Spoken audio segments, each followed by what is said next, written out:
નમસ્કાર, આપ જોઈ રહ્યા છો મીડિયા રિપોર્ટ અને હું છું આપની સાથે હેતવી। સૌપ્રથમ વાત કરીશું ચોમાસાની।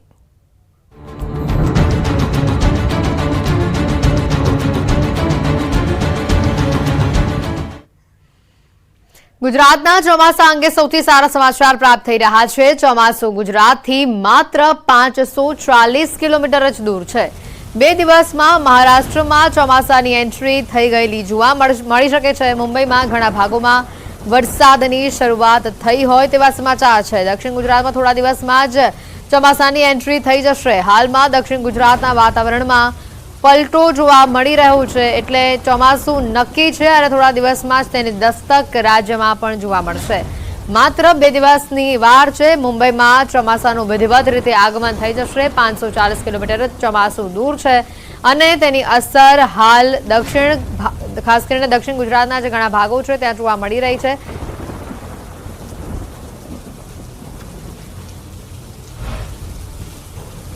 આપણે જણાવી દઈએ, ચોમાસાને લઈને વિવિધ માહિતી આપવા માટે અમારી સાથે હવામાન નિષ્ણાંત અંબાલાલ પટેલ જોડાઈ ચૂક્યા છે। અંબાલાલજી, સ્વાગત છે ન્યૂઝ 18 ગુજરાતીમાં આપનું। અંબાલાલજી, ચોમાસાની વાત કરીએ તો જે રીતે માહિતી આવી રહી છે, માત્ર 540 કિલોમીટર જ દૂર છે અને દક્ષિણ ગુજરાતના ભાગોમાં તેની અસર થવાની શરૂઆત પણ જોવા મળી રહી છે। આપના મતે કઈ તારીખ સુધીમાં ચોમાસું ગુજરાતમાં આવી જશે?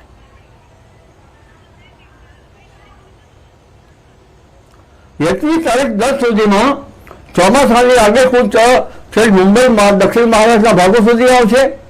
મુંબઈ મહારાષ્ટ્રમાં ભારેથી અતિ ભારે વરસાદ થવાની શક્યતા રહેશે અને આ એક્ટિવિટી જબરી છે અને 8 તારીખની આસપાસ રોહિણી નક્ષત્રની પણ તારીખ 5-6 દરમિયાન દક્ષિણ ગુજરાતના ભાગોમાં વરસાદ થવાની શક્યતા રહેશે, જ્યારે કચ્છ અને ઉત્તર ગુજરાતના ભાગોમાં આંધી વંટોળનું પ્રમાણ રહેશે।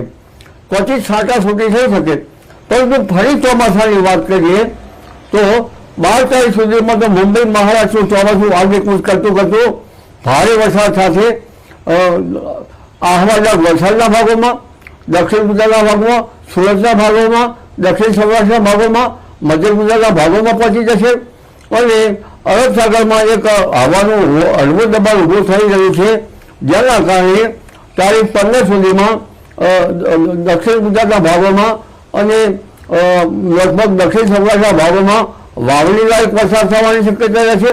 મધ્ય ગુજરાતના ભાગોમાં પણ વરસાદ થવાની શક્યતા રહેશે। ઉત્તર ગુજરાતના ભાગોમાં પણ કંઈક કચ્છે વરસાદ થવાની શક્યતા રહેશે। એટલે ત્યાર પછી પણ તારીખ 18 થી 20માં મુંબઈ મહારાષ્ટ્રમાં ભારે વરસાદ થવાની શક્યતા રહેશે અને આ વખતે અરબ સાગરનો દક્ષિણ પશ્ચિમ ભાગ ઘૂંટો હોવા છતાં અન્ય કારણોસર જે અરબ સાગરમાં અને જે લો પ્રેશર બન્યું છે, બંગાળ સાગરમાં લો પ્રેશર બનશે, જેના કારણે આ વરસાદ જે છે એ વાવણી લાયક વરસાદ થવાની શક્યતા છે। પણ તે પૂર્વે જોઈએ તો લગભગ જે મહાનગરપાલિકાઓ નગરપાલિકાઓ જે છે અને લગભગ અમદાવાદ હોય, વડોદરા હોય, સુરત હોય કે પછી ગાંધીનગર હોય, તેમને પ્રી મોન્સૂન પ્લાન પહેલથી કરવાની જરૂર છે, કારણ કે અત્યારે હાલથી પાણી નિકાલ વ્યવસ્થા કરવાની તાતી જરૂરિયાત છે। જે હેતવી બિલકુલ અંબાલાલજી, ગુજરાતમાં 10 તારીખ સુધીમાં ચોમાસાનું આગમન થઈ ગયેલું જોવા મળી શકે ખરું?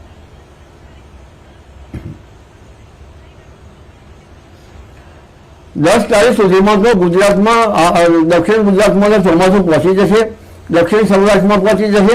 આમ તો તારીખ 7 થી 12માં જ અને 8 થી 14 તારીખમાં જ ગુજરાતમાં વરસાદ થશે, પરંતુ પ્રી મોન્સૂન એક્ટિવિટી સાથેનો વરસાદ જે મોન્સૂન છે, બે એક્ટિવિટી ભેગી થઈ મર્જ થઈ જવાથી થશે। પરંતુ આ વખતે બંગાળ ઉપસાગરમાં અને અરબ સાગરમાં અન્ય શાખાઓનો ભેજ એકઠો થાય છે, એટલે અરબ સાગરને ભેજના કારણે ઉત્તર ગુજરાતના ભાગોમાં, મધ્ય ગુજરાતના ભાગોમાં આંશિક વાદળો બનશે। વાદળોની પ્રક્રિયા તો અગાઉથી પણ થઈ ગયેલી છે, એટલે 10 તારીખ સુધીમાં લગભગ દક્ષિણ ગુજરાતના ભાગોમાં અને દક્ષિણ સૌરાષ્ટ્રના ભાગોમાં વરસાદ થવાની શક્યતા રહેશે। પણ 12 થી 15 તારીખમાં ગુજરાતના ઘણા ભાગોમાં ચોમાસું વરસાદ આવી જવાની શક્યતા રહેશે અને આ વરસાદ દક્ષિણ સૌરાષ્ટ્રના ભાગોમાં અને દક્ષિણ ગુજરાતના ભાગોમાં વાવણી લાયક વરસાદ થવાની શક્યતા રહેશે। પરંતુ આ વરસાદ જે છે એ શરૂઆતનો વરસાદ ભારે ગાજવીજ અને પવન સાથે રહેવાની શક્યતા રહેશે, જય હેતવી। બિલકુલ અંબાલાલજી, આપ જોડાયેલા રહેજો। ગુજરાતની જનતાને જણાવી દઈએ કે 10 તારીખ સુધીમાં ગુજરાતમાં ચોમાસાની દસ્તક આપણને જોવા મળી શકે છે। આજે 5મી તારીખ છે અને 5 દિવસ પછી, જી હા 5 દિવસ પછી ગુજરાતમાં વિધિવત રીતે ચોમાસાનું આગમન થશે તેવું હવામાન નિષ્ણાંત અંબાલાલ પટેલનું અનુમાન સામે આવી રહ્યું છે। ખાસ કરીને દક્ષિણ સૌરાષ્ટ્રનો જે પટ્ટો છે, સૌરાષ્ટ્રના તમામ જિલ્લાઓ છે, દક્ષિણ ગુજરાતનો જે ભાગ છે, ત્યાં અત્યારથી જ ક્યાંક પરિસ્થિતિ બદલાતી હોય તેવા પ્રકારની જોવા મળી રહી છે અને તેના પરથી જ અનુમાન લગાવી શકાય છે કે આવનારા 5 દિવસની અંદર ગુજરાતમાં ચોમાસાની વિધિવત રીતે એન્ટ્રી જોવા મળશે। અંબાલાલ પટેલનું આ અનુમાન સામે આવ્યું છે। દક્ષિણ ગુજરાતના ભાગોમાં વરસાદ આવશે અને આ વખતનો જે વરસાદ છે તે ખેડૂતો માટે સારો વરસાદ રહે છે કે કેમ, વાવણી લાયક વરસાદ રહે છે કે કેમ, ખાસ કરીને કયા ભાગોમાં સૌથી વધુ વરસાદ જોવા મળશે, અતિવૃષ્ટિની અસર જોવા મળશે કે કેમ, તેને લઈને પણ અંબાલાલ કાકા પાસેથી વધુ માહિતી મેળવીશું। પરંતુ હાલ આજે સૌથી મોટા સમાચાર આવી રહ્યા છે। મુંબઈ મહારાષ્ટ્રમાં ભારે વરસાદ પડી શકે છે। લગભગ 2 દિવસની અંદર મહારાષ્ટ્રમાં પણ વિધિવત રીતે ચોમાસાનું આગમન થઈ જશે। હાલ 540 કિલોમીટર જ ચોમાસું દૂર છે। કેરળમાં પણ આપણે જોયું હતું કે જે તારીખ આપણે વાત કરી હતી, તારીખને લઈને કે આ તારીખ સુધીમાં ચોમાસાનું આગમન થશે, એ જ તારીખોમાં કેરળમાં પણ ચોમાસું આવી ગયું અને હવે વાત કરી રહ્યા છે ગુજરાતની 10 તારીખ સુધીમાં આગમન થશે। અંબાલાલજી અમારી સાથે જોડાયેલા છે। અંબાલાલજી, જે રીતે વાત કરી 10 તારીખ સુધીમાં ચોમાસું દસ્તક આપી દેશે ગુજરાતમાં, હવે રાજ્યના કયા કયા ભાગોમાં સૌથી વધુ વરસાદ જોવા મળી શકે છે આપના મતે, અને ખેડૂતો માટે કેવા સમાચાર છે ચોમાસાને લઈને? મુંબઈ મહારાષ્ટ્રમાં ભારે વરસાદની સાથેનું ચોમાસું આગળ વધીને મુંબઈની સાથે સાથે જ લગભગ દક્ષિણ ગુજરાતની દક્ષિણ સૌરાષ્ટ્રના ભાગોમાં પણ ચોમાસું પહોંચી જશે અને આ જે વર્ષે ખેડૂતો માટે આ જે ચોમાસું છે એ પ્રથમ વરસાદ જ વાવણી લાયક વરસાદ થઈ જશે।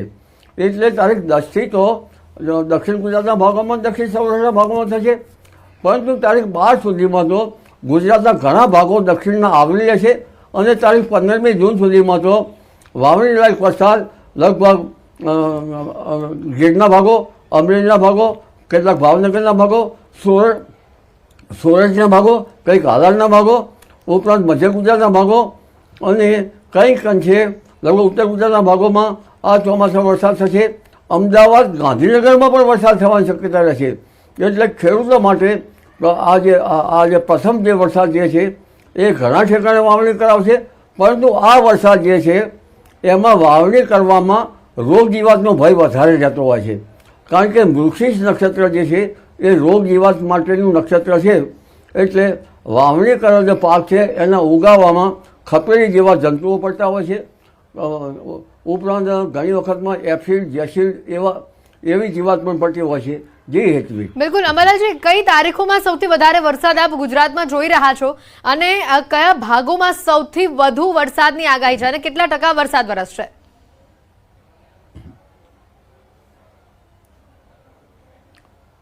ટકા તો અત્યારે ન કહી શકાય, કારણ કે આખા ચોમાસાનો વરસાદ જે છે એના પછી ટકા ગણી શકાય।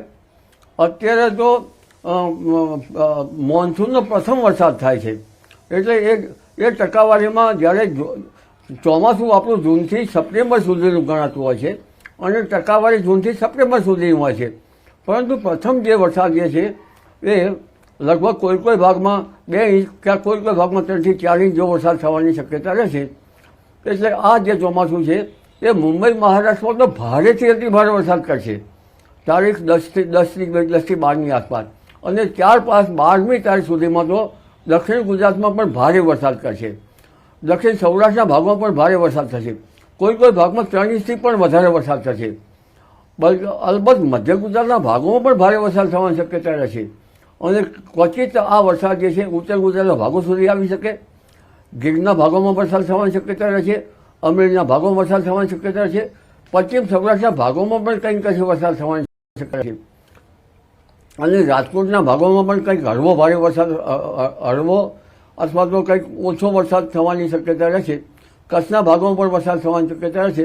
એ ગુજરાતના ઘણા ભાગોમાં વરસાદ થવાની શક્યતા રહેશે, પરંતુ હેતવી તારીખ 18થી 21માં પણ મુંબઈ મહારાષ્ટ્રમાં ભારે વરસાદ થશે અને આ જે વરસાદ જે છે એ ગુજરાતનું ચોમાસામાં ફરી પુનઃ મુંબઈ મહારાષ્ટ્રમાં ભારે વરસાદ કરતાં ગુજરાતમાં વરસાદ લાવશે અને જે ત્યાર પછીનો જે આદ્રા નક્ષત્રનો વરસાદ જે છે એ વરસાદ સારો ગણાય છે અને આ નક્ષત્રમાં વાવેતર કરવામાં આવે તો પાકનો ઉગાવો સારો થાય છે જે હેતુથી. પરંતુ તે પૂર્વે જે અત્યારે હાલ પ્રી મોન્સૂન એક્ટિવિટી થવાની છે, પવનની ગતિ વધારી છે, એટલે પાછોતર આંબાના અને બાગાયતી પાકો પર તેની અસર થવાની શક્યતા રહે છે.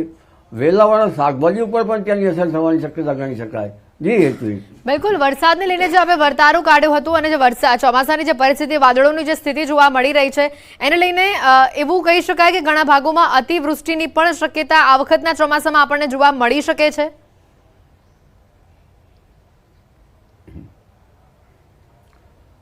ભારેથી અતિ ભારે વરસાદની શક્યતા નકારી ન શકાય. કારણ કે આ વખતમાં જે અરબ સાગરમાંથી જે ભેજવાળા પવનો જે છેક ઉત્તર ભારત તરફ જઈ રહ્યા છે તે ગુજરાતના માર્ગેથી જઈ રહ્યા છે અને વાદળનો જમાવડો તો અત્યારથી જ હશે. ઉપરાંત જે મુંબઈ મહારાષ્ટ્રમાં ભારે વરસાદનું ચોમાસું કેટલું આગળ વધવાનું છે, એ ચોમાસાની ગતિ મુંબઈ મહારાષ્ટ્રમાં તો ભારે વરસાદ થશે, પરંતુ તેની ગતિવિધિ જબરી હોવાના કારણે દક્ષિણ ગુજરાતના ભાગોમાં અને દક્ષિણ સૌરાષ્ટ્રના ભાગોમાં કેટલાક ભાગમાં ભારેથી અતિભારે વરસાદની શક્યતા શરૂઆતથી જ જણાવે છે.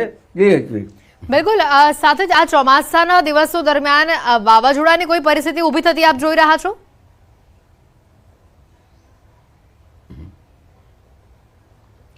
તારીખ 8મી તારીખે અરબ સાગરમાં એક હવાનું હળવું દબાણ ઊભું થવાની શક્યતા છે, જેના કારણે વરસાદ વધારે થવાની શક્યતા છે. અને આ હળવું દબાણ લો પ્રેશર છે, એ લો પ્રેશર વેરમાર્ક લો પ્રેશર અને ત્યારબાદ ડિપ્રેશનમાં ફેરવાય તો જ વાવાઝોડું થાય.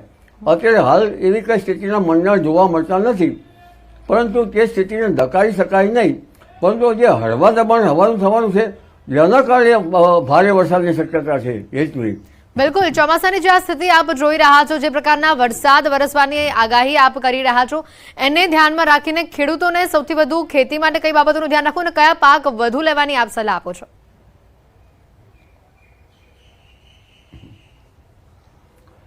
પાક તો શરૂઆતના ચોમાસામાં પછી વચમાં ચોમાસાની બ્રેક આવતી હોય છે.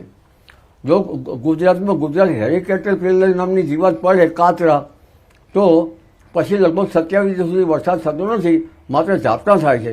એટલે જો ગુજરાત હેરિકેટર કે પ્રથમ પાક જીવાતવાળી પાક પડે તો પ્રથમ વરસાદમાં તો કપાસ કે બીટી કપાસ જો પીએચ વ્યવસ્થા હોય એના માટે સારું રહેશે, પણ અન્ય પાકો માટે આ જે છે અને જીવાત બહુ ખાઈ જતી હોય છે.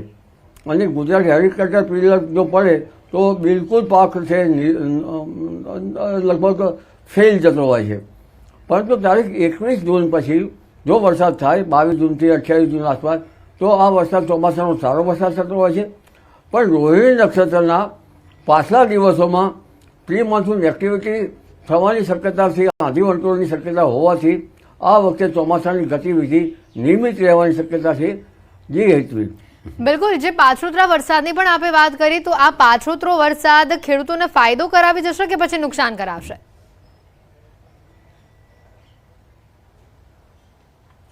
હાલ અલ નીનોની પરિસ્થિતિ છે અને આ અલ નીનોની પરિસ્થિતિ વચ્ચે પણ વરસાદ થવાની શક્યતા છે. જે દક્ષિણ પશ્ચિમ અરબ સાગર ન્યુટ્રલ હોવા છતાં પણ પવનની ગતિ રહી છે અને ટ્રેન્ડ પવનો હજુ બરાબર આવતા નથી. જ્યારે અલ નીનોની પરિસ્થિતિ હોય ત્યારે વેપાર વાયુનું જોર ઓછું હોય.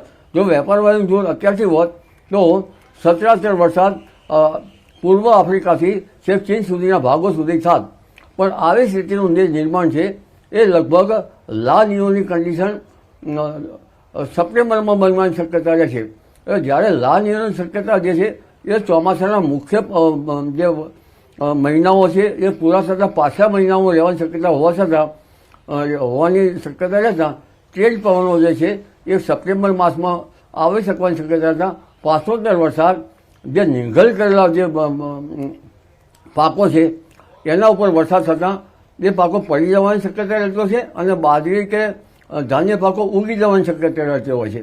ઉપરાંત 13મી સપ્ટેમ્બરથી 26 ઓક્ટોબર વચ્ચે ગરમી જબરદસ્ત પડશે અને આ ગરમીના કારણે ઝેરી જીવજંતુઓની દાઢ પણ વધશે. એટલે પાછળમાં ઝેરી જીવજંતુની દાઢ વધશે.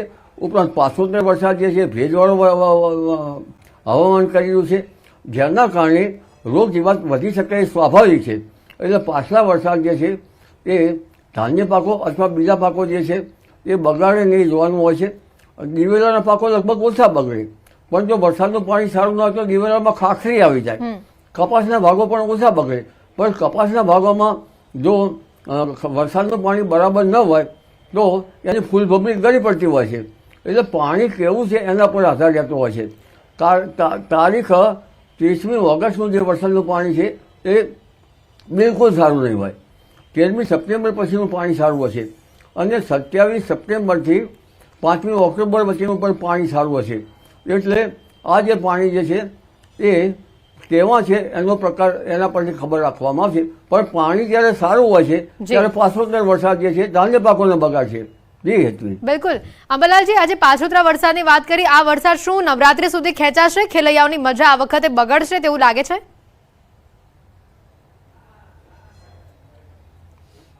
લાનીઓની અસર પાછલા માસમાં છે, એટલે લગભગ ઓક્ટોબર માસમાં વરસાદ થવાની શક્યતા પૂરી છે. એટલે નવરાત્રિના દિવસોમાં વરસાદ જે છે એ પડી શકવાની શક્યતા લાનીઓને કારણે સપ્ટેમ્બરમાં તેજ પવનના કારણે ગણી શકાય. બિલકુલ. અંબાલાલજી, આભાર ન્યૂઝ 18 ગુજરાતી સાથે જોડાવા બદલ. તો વરસાદને લઈને આ વખતનું ચોમાસું કેવું રહેશે તેની ખાસ વાતચીત કરી હવામાન નિષ્ણાંત અંબાલાલ પટેલ સાથે. અને જે રીતે તેઓ વાત કરી રહ્યા છે, આ વખતે વરસાદ સારો રહેશે, પરંતુ ખેડૂતો માટે પણ તેઓએ ખાસ સાવચેતી રાખવાની પણ અહીંયા કેટલીક વાત કરી છે.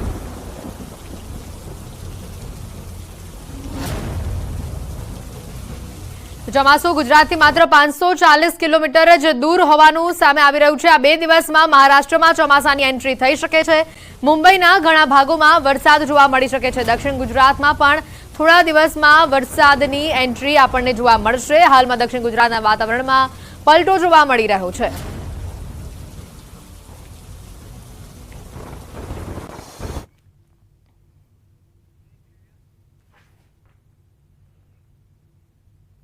સમાચારોમાં હાલ રોકાઈશું એક બ્રેક માટે.